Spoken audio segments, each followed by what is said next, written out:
কিছু কিছু জায়গায় বেড়াতে গেলে মনে হয় যদি আর কটা দিন এখানে থাকতে পারতাম। বিজনবাড়িতে এমনই সুন্দর অনুভূতি আমাদের হয়েছিল, পাহাড়, রঙিন নদী, চারপাশে সবুজ।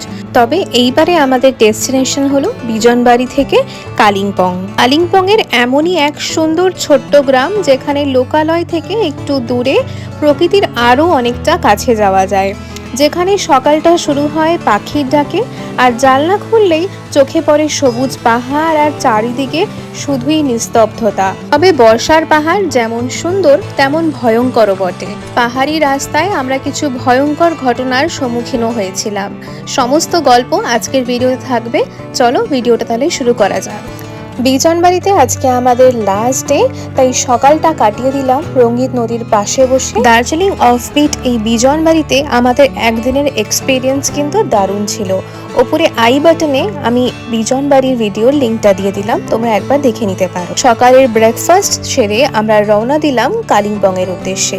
আজ আমাদের গন্তব্য কালিম্পং এর একটা ছোট্ট গ্রাম কাফেরগাঁও বা খারকেগাঁও। জনপ্রিয় বিভিন্ন ট্যুরিস্ট স্পটের ভিড় ছেড়ে আমরা যাচ্ছি প্রকৃতির কাছে, এক প্রকার একটা রিমোট এরিয়ায়। বিজনবাড়ি থেকে কালিম্পং এর দূরত্ব প্রায় 58 কিলোমিটার, সময় লাগবে প্রায় 2.5 ঘন্টা। তবে আমাদের ডেস্টিনেশন কালিম্পং এর যে কাফেরগাঁওতে রয়েছে সেইখানে যেতে আরও 10 কিলোমিটার আমাদের আরও উপর দিকে উঠতে হবে। তার জন্য আরও 1 ঘন্টার সময় আমাদের হাতে নিয়ে চলতে হবে। তাই বেশ সকাল সকালই আমরা আজকে রওনা দিয়ে দিয়েছিলাম।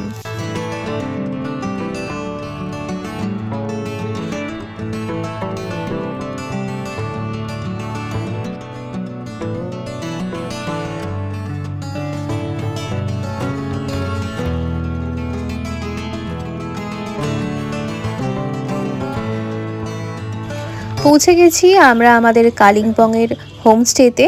চলো এবার তোমাদেরকে এখানকার রুম ট্যুরটা একবার দিয়ে ফেলি।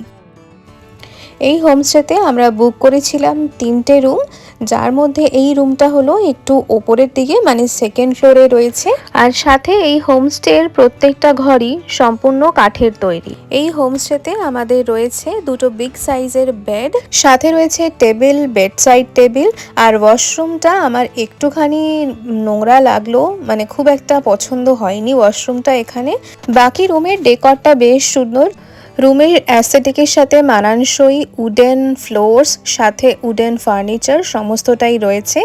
আর এই রুমের মেন অ্যাট্রাকশন হলো এর ব্যালকনিটা। তো এই হলো এই রুমের ব্যালকনি, যেখান দিয়ে সকালের ভিউটা আশা করি খুব ভালো করে আমরা উপভোগ করতে পারবো। রয়েছি আমরা এখন কালিম্পংয়ের একটা অফবিট গ্রাম খারকেগাঁওতে। তো দুপুরবেলা আমরা এখানে এসে সিম্পল লাঞ্চ করে নিয়েছি। আর এই ভিডিওর প্রথমেই তোমাদেরকে আমি এর ঘর, যেটা রুম ট্যুর হোটেলে, সেটা তোমাদেরকে দিয়ে দিয়েছি। তো চলো এখন আমরা বেরিয়েছি একটু হোটেলের আশপাশে যে রাস্তাগুলো সেগুলো একটু ঘুরে দেখার জন্য। তো বুঝতেই পারছো এখন বর্ষার পাহাড় যেরকম হয়, তার মধ্যে স্নিগ্ধতা তো রয়েছে, তার মধ্যে ভয়ঙ্করও ব্যাপার রয়েছে। চারপাশে একটু পোকামাকড়ের উপদ্রবও রয়েছে, but still we are enjoying. হয়তো আমাদের এখানে একটাই দিন আমরা এখানে স্টে করব, ইভিনিং এর জন্য বলেছি যে বারবিকিউ করার কথা। তো লেটস সি কতটা কি হয়। চলো।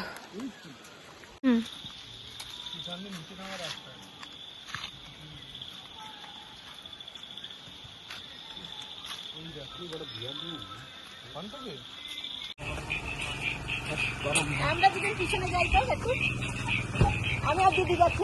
ওরা তো বলছে এইখান থেকে আমি আমার ভিডিওটা একটু র ফরম্যাটেই রাখার চেষ্টা করছি। কোনো রকম ব্যাকগ্রাউন্ড আওয়াজ আমি এখানে দেব না, কারণ আমি চাই এখানে আমার ভিডিওর মাধ্যমে তোমরাও এক্সপিরিয়েন্স করো পাহাড়ের এই নির্জনতা আর সাথে পাহাড়ের মিষ্টি আওয়াজ। আমরা এখন হাঁটতে হাঁটতে একটা ভিউ পয়েন্টে এসেছি। এখান থেকে জাস্ট ভিউটা দেখো, মাই গড, জাস্ট ওয়াও।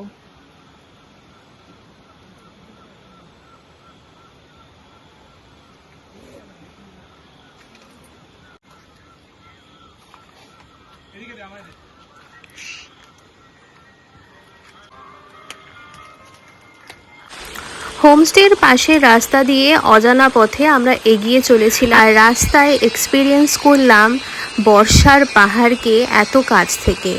হ্যাঁ, এতটাই সুন্দর লাগছিল চারপাশের পরিবেশটা, ঝিঝি পোকার ডাক, নাম না জানা পাখিদের ডাক, মানে এটা একটা দারুণ এক্সপিরিয়েন্স।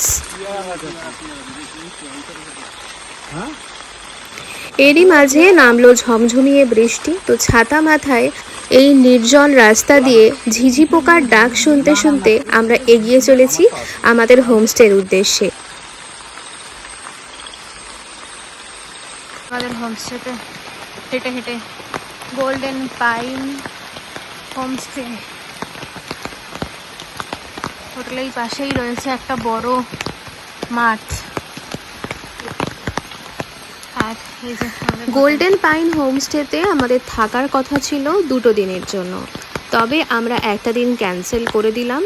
তার কারণ এখানকার চারপাশের পরিবেশটা হয়তো খুব সুন্দর, তবে এখানে কিছু খারাপ অভিজ্ঞতারও সম্মুখীন আমরা হয়েছিলাম। হোমস্টের চারপাশে রয়েছে ঘন জঙ্গল, তার জন্য প্রচুর পোকার উপদ্রব এখানে রয়েছে, ঘরের মধ্যেও এমনকি চলে আসছে। আর ওভারঅল এইখানকার যে প্রপার্টিটা তার মেনটেনেন্সও খুব খারাপ, এছাড়াও খাবার দাবারেরও কোয়ালিটি ভীষণ বাজে। আমাদের বলার পরে ওরা একটা বারবিকিউয়ের অ্যারেঞ্জমেন্ট করেছিল এখানে, তবে এটা একদম রুমের ভেতরে ছিল, তাই জন্য আমরা ওই চুলার পাশে বসে যে বারবিকিউর একটা এনজয় করা, তো সেইটা আমরা করতে পারিনি। তো ওরা ওটা বানিয়ে ওদের উনুনে আমাদেরকে সার্ভ করেছিল। আর হেঁটে আসার পরে আমাদেরকে এখানে ওরা সার্ভ করে দিয়েছিল লিকার চা আর সাথে পকোড়া, আর চারপাশটা এখন একদম ঘন অন্ধকারে ঢেকে গেছে।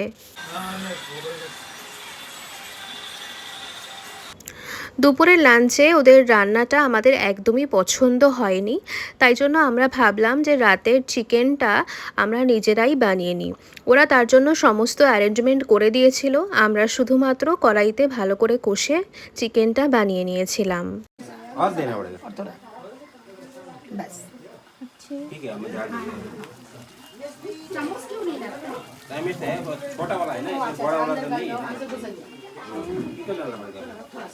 চিকেন তন্দুরটাও এর মধ্যে রেডি হয়ে গেছিলো, তো আমাদেরকে এখানে সার্ভ করে দিল।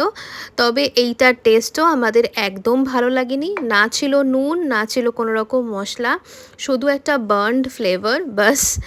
এরপর রাতে ডিনারে রুটি আর চিকেন কষা খেয়ে আজকের দিনটাকে আমরা শেষ করলাম।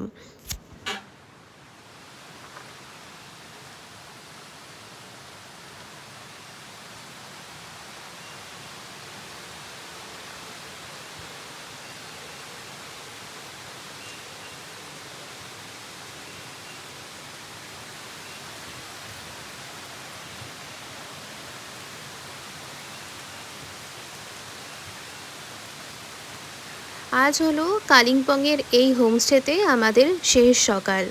কালকে সারা রাত ধরে প্রচুর বৃষ্টি হয়েছে এবং সারা রাত এখানে কোনো ইলেকট্রিসিটি ছিল না, তাই ফোনের চার্জও একদম শেষের পথে। নিঝুম রাতে কালকে বৃষ্টি হয়েছে প্রচুর পরিমাণে, আর এই সমস্ত চিন্তা ভীষণ মাথায় আসছিল যে আলটিমেটলি সকালবেলা আরও কিনা আমরা দেখতে পাবো, তাই জন্য কালকে রাতের ঘুমটাও আমাদের ভালো মতো হয়নি। আমাদের হোটেলের পিছন দিকটাতে রাস্তাটা অলরেডি ব্লকড হয়ে গেছে ধসের কারণে।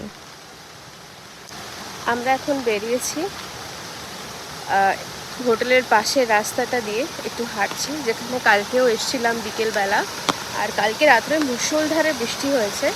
তারপরে এখানে চারিদিকে এরকম ছোট ছোট ঝর্ণা হয়ে গেছে। এই রাস্তা দিয়ে কালকে গেছি, কালকে কিন্তু দেখতে পাইনি, বাট আজকে এখানে দেখতে পাচ্ছি। মানে নদীর জলগুলো বা পাহাড়ের জলগুলো এখানে এসে জমে এরকম হয়ে গেছে, দেখাচ্ছি তোমাদের।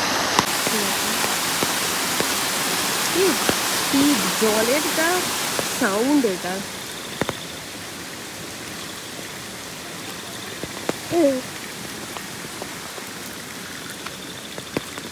কি বলছো? আরেকজন এখানে গাছ তুলছে, কি হয়েছে? হাঁটতে হাঁটতে আমরা এরকম একটা ভিউ পয়েন্টে এসেছি। কালকে বিকেলে যেখানে এসেছিলাম আর কি, সেখানেই এসেছি। ওই যে ছোট্ট একটা দোকান আছে, তো হোটেলের খুব কাছেই।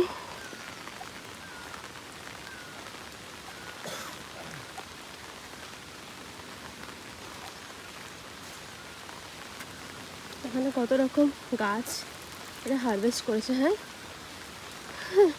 টমেটো, দেখো টমেটো হারভেস্ট করেছে।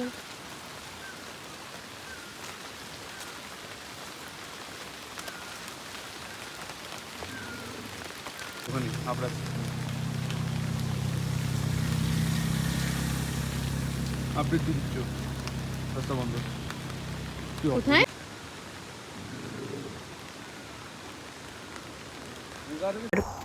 কালিম্পংয়ের এই গ্রামটা যতটা সুন্দর ততটাই ভয়ঙ্করও বটে।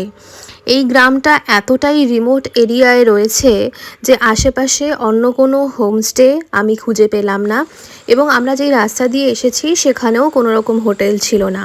তাই জন্য রাত্রেবেলা রীতিমতো যখন ভীষণ জোরে বৃষ্টি হচ্ছিল তখন আমাদের ভয় লাগছিল যে আমাদের হোটেলের ওপর না কোনোভাবে ল্যান্ডস্লাইড হয়ে যায়।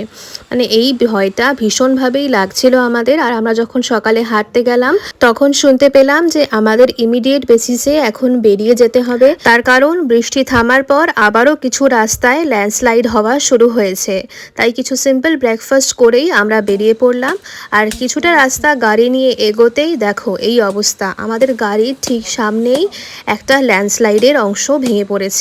আর গাড়িটা আমাদের ওই পারে দাঁড়িয়ে আছে। তারপরে দাদা আমাদের কিছু দূর নেবে একটা খুকরি নিয়ে এসে ওইখানে গাছপালা যেগুলো রয়েছে সেগুলো কেটে স্লাইডের অংশটা কিছুটা পরিষ্কার করে দিচ্ছে। আগামীকাল দুপুরে আমাদের ট্রেন রয়েছে কলকাতা যাওয়ার জন্য, বন্দে ভারত। তাই জন্য আমরা আর কোনো রিস্ক নিলাম না। আমরা আজকে কালিম্পং টাউনের দিকেই থাকবো, যাতে কোনো রকম বৃষ্টি হলে আমরা যাতে আটকে না পড়ি এবং সকাল সকাল আমরা পাহাড় ছেড়ে নিচের দিকে নেমে পড়তে পারি। বর্ষার পাহাড়ে যেমন সৌন্দর্য আছে তেমনই রয়েছে ভয়ঙ্কর। তাই জন্য সবসময়ের জন্যেই আমাদেরকে প্রস্তুত থাকতে হবে এরকম চরম কোনো সিচুয়েশনের জন্য।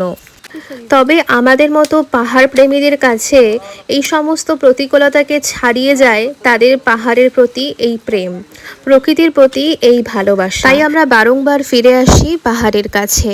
নর্থ বেঙ্গলে আমার এই সিরিজটা আজকে এখানেই শেষ করছি। আমাদের এইবারের পাহাড় ভ্রমণের প্রত্যেকটা জায়গা, প্রত্যেকটা মুহূর্ত তোমাদের সাথে ভাগ করে নিলাম। কেমন লাগলো অবশ্যই নিচে কমেন্টে জানিও।